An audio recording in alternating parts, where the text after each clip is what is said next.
Hello again, this is Jared Pitts, and I'm going to be reading another article by Dr. Raymond Peat today. This article is called simply Breast Cancer. And it's very strange. I don't know if you all noticed this, but I feel like I will get interested in one thing and then I will just see it everywhere, right? It's like if you buy a car, all of a sudden you see your car everywhere, whereas you didn't see it before because you weren't focused on it. And so I brought up this article a few days ago because I wanted to read it next. And just recently, I have had a lot of people talking about breast cancer. And I was shocked. I mean, I shouldn't be shocked anymore at what, the pharmaceutical industry pushes and all of this. But I recently heard about a woman who had a double mastectomy because of people in her family who had breast cancer. And then on top of that, and I don't know if this is normal or not, but I had never heard this before, she got breast implants. And I was just shocked because, to think that cutting something off and then replacing it with something synthetic could possibly bring health just blows my mind. I cannot imagine being so brainwashed. Okay. Just wanted to share that with you guys because I had never heard anything like that, and I just heard that recently. So, hopefully, this article will shed some light on breast cancer and help people avoid making terrible decisions like that. So, this is how it goes. It's important to know the realities of cancer in the population, the death rate from cancer, and the effects of its aggressive diagnosis and treatment. Appreciating those, I think the need for a new attitude toward cancer can be seen. Official U.S. data for the years 1990 to 1993 showed 505,300 cancer deaths in 1990 and 529,900 cancer deaths in 1993. This was an increase of roughly 1.3% per year, which was faster than the population growth, during the time in which Rodeau and Cole, 1996, and agencies of the U.S. government claimed the death rate was decreasing 0.5% per year. This increase happened despite the abnormal population bulge in the number of people between the ages of 35 and 50, resulting from the post-war baby boom. Cancer incidence is about 10 times higher among the older population than in this younger age range. So in this abnormally structured population, the death rate from cancer is much lower than it would be if the population composition were the same as before the war. And it is lower than it will be in 10 or 20 years, when the population bulge reaches the prime cancer years. In 1994, total cancer deaths increased to 536,900, an increase of 1.32% over 1993.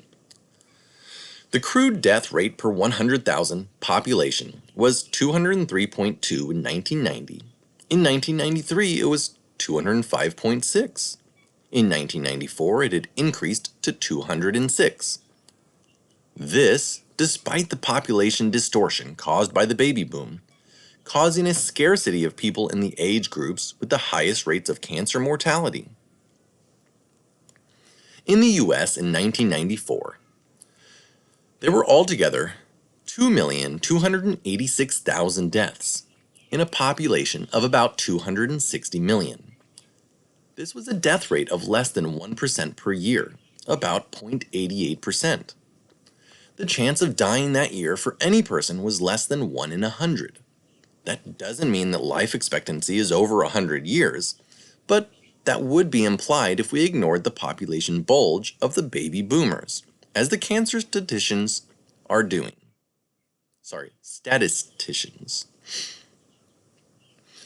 when the U.S. Department of Health and Human Services and every major medical journal in the United States lies about the simple statistics of cancer death rates, it's clear that very powerful and dangerous social forces are operating. Anyone who knows about the baby boom that started right after the Second World War must also realize that in 1940, at the end of the Great Depression, when infant and childhood mortality was very high and people postponed having children, the population had a disproportionate number of old people. And that it would be outrageous to use the rate of cancer in the pre-war population to evaluate the rate of cancer in the post-war population. But that is what is being done, and the mass media are helping to prevent the public from questioning the official story about cancer. If the health of the population in 1940 is to be compared to that of a very differently constituted later population, the appropriate method is to compare the rate of death among people of a certain age. The death rate from leukemia, especially among children, was greatly increased in the post-war years, when people were being exposed to radiation from atomic bomb tests. The death rates among adults of various ages from breast cancer, prostate cancer, and melanoma have steadily increased. Rodu and Cole, who declared victory in the war against cancer, said the decline in total cancer mortality began in 1991, and that's from Cole and Rodu 1996. If lung cancer is excluded, they say mortality from other cancers has been declining since 1950. And this is from an article called The 50-Year Decline of Cancer in America, again by Rodu and Cole, 2001. The first time I saw this bizarre use of age restandardization was when Professor Bruce Ames was on a lecture tour for the American Cancer Society and was speaking to the biology department at the University of Oregon. He showed a graph indicating that the mortality curves for most types of cancer in the US had begun their downward curve in the late 1940s, just after the ACS came onto the scene. Even though I think the ACS probably initiated the practice of age standardizing with reference to the 1940 population, they don't always find that date suitable for their purposes. In fundraising literature showing their past success in curing childhood leukemia, they re-standardized mortality with reference to the post-war year when the leukemia death rate was at its highest, with the result that their cures appear to be steadily lowering the death rate. But the incidence rate varied according to the intensity of the radioactive intensity that pregnant women were exposed to, and so both the incidence and the mortality fell after atmospheric testing was stopped. Government officials, editors of the big medical journals, professors, and broadcasters have been able to get away with this huge statistical fraud. I suspect that they will soon feel encouraged to simply make up the data that they want, because eventually age standardization isn't going to work to hide the actual increases in mortality. Since people with cancer usually die of something else, such as a stroke or heart failure, it will be no trick at all to make cancer mortality decline to be replaced by other causes of death. The precedent for such fabulizing of data exists in the FDA's approval of AZT and other less notorious drugs. Radiation, estrogen, and a variety of chemical pollutants are known to be the major causes of breast cancer, but the efforts of the cancer establishment have been directed toward denying that these avoidable agents are the cause of the great increase in breast cancer during the last several decades. The cancer industry, including major producers of chemotherapy drugs, subsidizes the American Cancer Society and quote-unquote Breast Cancer Awareness Week. And it is in their interest to convince the public that early detection and conventional treatment with surgery, chemotherapy, and radiation are winning the war against cancer. There is always light at the end of the tunnel in the war against cancer, just as there was in the Vietnam War. Their consistent effort to dissuade the government from acting to reduce the public's exposure to the known causes of cancer should make it clear that they are in the business of treating cancer, not eliminating it. In the 1960s, I read some articles in a small town newspaper about Lionel Strong's cancer research and his treatment by the American Cancer Society and the Salk Institute. Lionel Strong had developed strains of mice for use in cancer research. In some of the strains, 100% of the females developed mammary cancer. Strong had demonstrated that these strains had very high levels of estrogen. He showed me mice that he had treated with simple extracts of liver that were free of cancer and whose descendants remained free of cancer for several generations.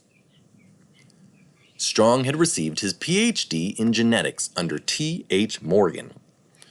For a person trained in classical genetics and who had spent his career developing the supposedly genetically determined cancer trait, the elimination of the trait by a few injections must have been hard to understand, but at least he tried to understand it. When he had earlier demonstrated the presence of a virus in the milk of cancer-prone mice, and when he showed the role of heredity in cancer, he was popular with the cancer business. But when he showed that genetic cancer could be eradicated with a simple treatment, he became the object of official abuse. He said that the Salk Institute had offered him a position to induce him to move with his large colony of mice from New York to San Diego. But when he arrived, he found that he had no job, and his records of decades of research had been lost. He said that a memo which was discovered in a lawsuit revealed that the Institute had just wanted his mice, and never intended to give him the promised job. For the cancer establishment, his discovery of a way to prevent cancer was not welcome.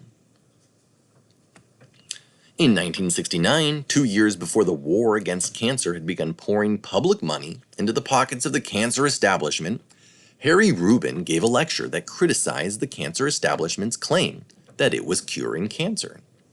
He cited a study by a pathologist who had looked for cancer in the tissues of people who had been killed in accidents. He found identifiable cancers in the tissues of everyone over the age of 50 that he examined. If everyone over 50 has histologically detectable cancer, then the use of biopsy specimens as the basis for determining whether a person needs treatment has no scientific basis. The definition of a disease and the recognition of its presence has an important place in medicine, but understanding its cause or causes is essential for both treatment and prevention. The dominant belief in medicine is that diseases are significantly caused by quote-unquote genes, including diseases such as cancer, diabetes, psychoses, and neurological diseases. In Israel, ethnic groups that had never had much diabetes before immigrating within a single generation had diabetes as often as other Israelis. Shortly after insulin became available for the treatment of diabetes, the incidence of the disease in the US began to increase. The simple death rate from diabetes per 100,000 population is now higher than it was in 1920, before insulin treatment became available. Neurological diseases and autoimmune diseases, along with diabetes and cancer, have increased greatly in recent generations. These simply aren't genetic diseases, and there should be a shift of resources away from useless or harmful treatments toward their prevention. Even when a disease's cause isn't clearly understood, it is essential to use logical thinking in diagnosing its presence. The presence of a certain gene or quote-unquote genetic marker is often thought to have great diagnostic significance, which it rarely has. But even gross quote-unquote signs of a disease can be used diagnostically only if we know that similar signs aren't present in perfectly healthy people. When pains are thought to be the result of a herniated invertebral disc, X-ray pictures may be produced as confirmation of the diagnosis. But when people without pains are just as likely to have herniated discs, about 2/3 of normal people have them, the diagnosis fails to be convincing. When X-rays or MRIs show plaques in the head, multiple sclerosis is often confirmed. But when normal medical students show just as many brain plaques, the diagnosis must be questioned. Similarly, when mature people who were perfectly healthy until they were killed by an accident are found to always have identifiable cancers, any diagnosis of cancer that is based on a similar histological specimen must be reconsidered. By diagnosing something that is as common and trivial as dandruff as quote-unquote cancer, physicians can get a very high rate of cures, whether they use surgery, radiation, or chemotherapy. Abnormal cellular proliferation is usually harmless, but it has become an important part of a business that makes several billion, that's with a B, dollars per year, with no definite benefits except the financial benefits for those in the business. Before cancer treatment became culturally practically obligatory, and when fewer people died of cancer, some people lived into old age with clearly malignant cancers and died of some other cause. The policy of leaving a cancer alone is now established for prostate cancer in old men. Until there is clear evidence to the contrary, a similar policy might be appropriate for many kinds of cancer. If every year more people are treated for cancer and every year more people die of cancer, one simply wonders whether fewer people would die if few were treated. If the first rule of medicine is to do no harm, then the second rule, growing out of the first, would have to be to give no treatment without knowing what is being treated, and to have a valid basis for believing that the damage done by the treatment is not worse than the damage that the disease would cause. If cancer specialists haven't demonstrated that their treatments improve their patient's situation, then their professional activities aren't justified. The statistics suggest that they aren't. There simply isn't a valid base of knowledge about the natural history of cancer development in humans to permit a valid judgment to be made about the meaning of particular signs or indicators or histological structures. The extensive use of mammograms has increased the diagnosis of quote-unquote ductal carcinoma in situ. Not sure if I said that right, but it's SITU. By more than 1,000%. A 16 or 18-fold increase in some hospitals, and expected to double in the next decade, increasing the number of mastectomies and other treatments. Like I mentioned at the beginning. Back to the article. But the increased treatments and early diagnosis haven't produced any visible change in the death rate.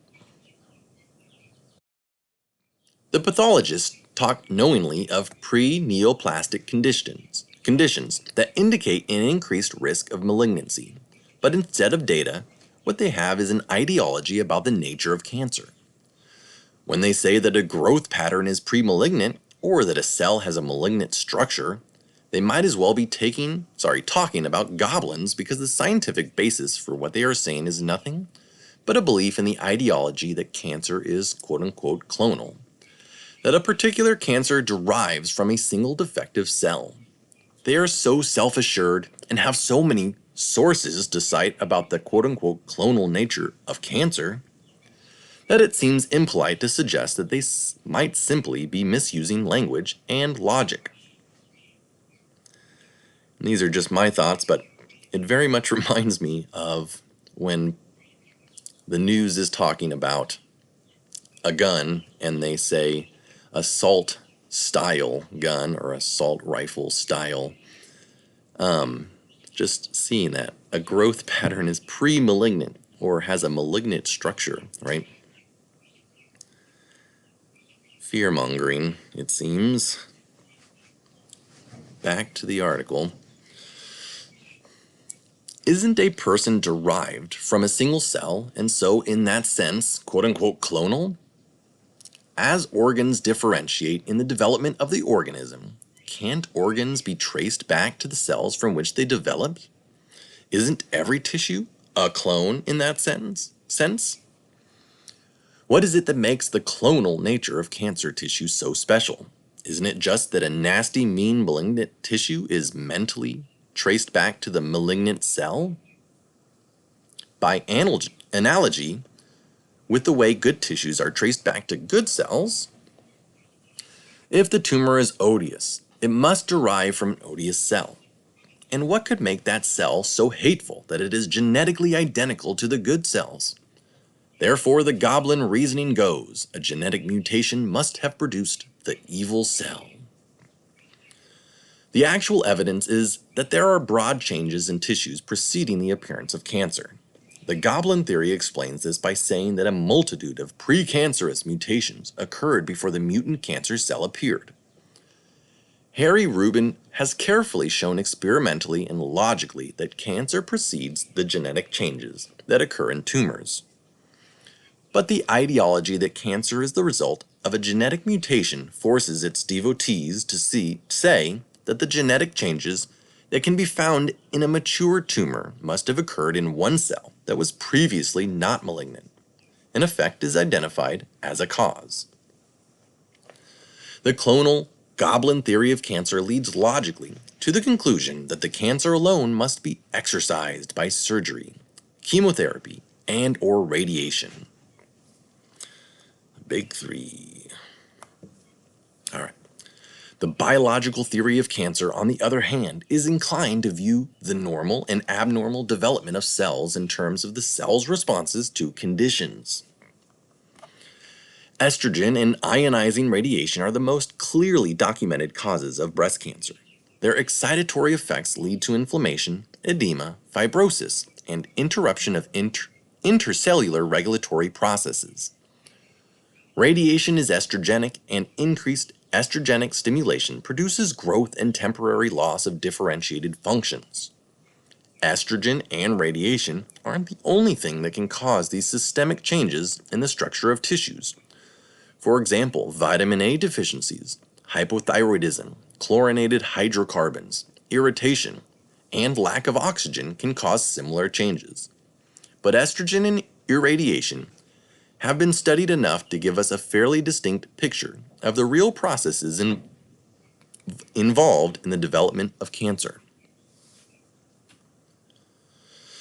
Polyunsaturated fats are another clearly identified cause of cancer, especially breast cancer. These fats synergize with estrogen and sensitize to radiation. Their effects on the mother can be seen in the offspring as an increased tendency to develop breast or prostate cancer.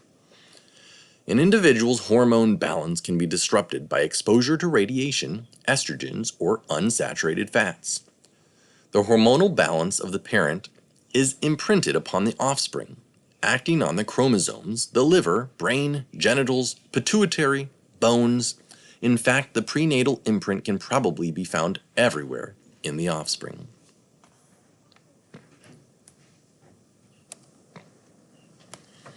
Okay, sorry, a little bit of technical difficulties. Let's get back to it. It's easy to reduce our exposure to radiation by avoiding mammograms, bone density scans, and other x-rays of all sorts.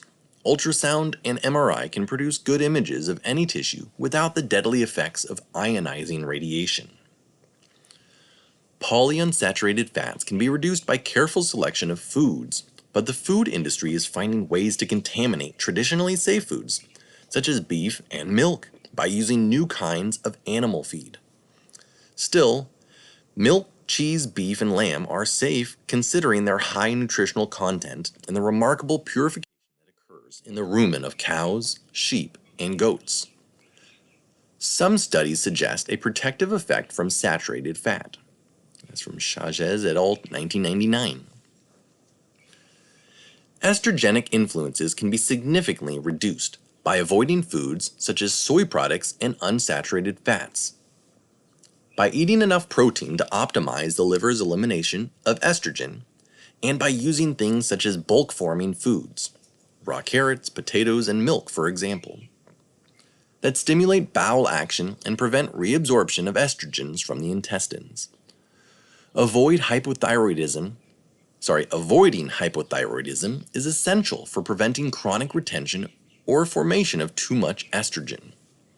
Some studies show that dietary starch rather than fat is associated with breast cancer.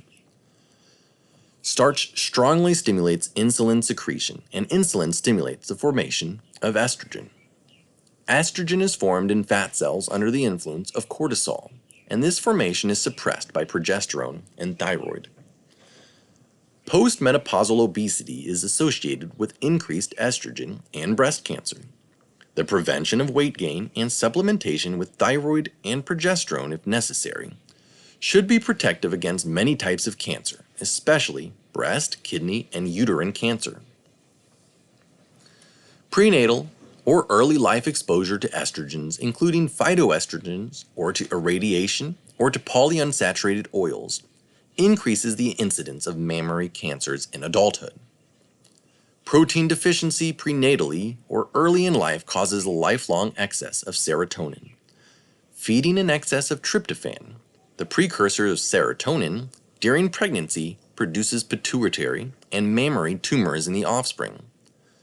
Serotonin, besides being closely associated with the effects of estrogen, mediating its stimulation of prolactin secretion, and polyunsaturated fats can be metabolized into carcinogens. Prenatal protein deficiency and excess unsaturated oils predispose to a developmental pattern involving hypothyroidism and hyperestrogenism. Puberty occurs at an earlier age along with a tendency to gain weight. Inflammatory processes, or autoimmune diseases, are usually intensified under those conditions. Inflammation itself increases the effects of estrogen and serotonin. Both preventatively and therapeutically, the use of the anti-inflammatory and antioxidative substances such as aspirin, caffeine, progesterone, and thyroid hormone would seem appropriate. Aspirin is coming to be widely accepted as an anti-cancer agent, and at moderate doses, can cause cancer cells to die. It, like progesterone and thyroid, has a wide variety of anti-estrogenic effects, especially when a tumor is painfully inflamed. Aspirin's effects can be quick and dramatic. However, people aren't likely to be pleased if their cancer doctor tells them to take an aspirin and call me in 6 months. Aspirin's reputation for causing stomach bleeding causes people to avoid it, even when the alternative is something that's seriously toxic to other organs, and it might just seem too ordinary to be considered as a powerful anti-cancer drug. Because of the toxic, carcinogenic, and anti-respiratory effects of the essential fatty acids, obviously in quotes there, which are usually stored in the tissues in very large quantities, it's important to avoid the stresses or hunger that would release the fats into the bloodstream. Estrogens and adrenaline and serotonin and growth hormone and prolonged darkness increase the release of the free fatty acids. Frequent meals, including some saturated fats such as coconut oil and a balance of protein, sugars, and salts, will minimize the release of stored fats.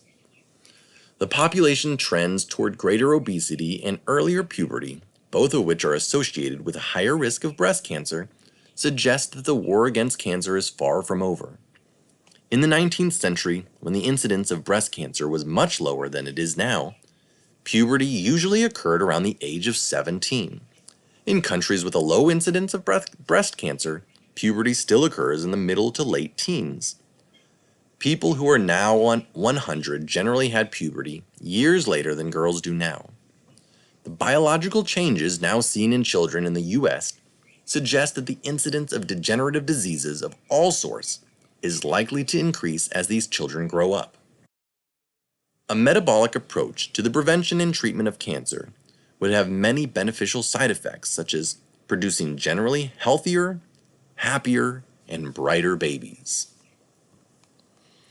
And as usual, all the references at the bottom, feel free to read through those in your own time. And just as usual, this is not meant to be medical advice. This is just me reading Dr. Raymond Peat's article here. And I hope that you get a lot out of it, and I'm sure you will. So, thank you for listening. Please like and subscribe, and I will see you next time. Have a good week.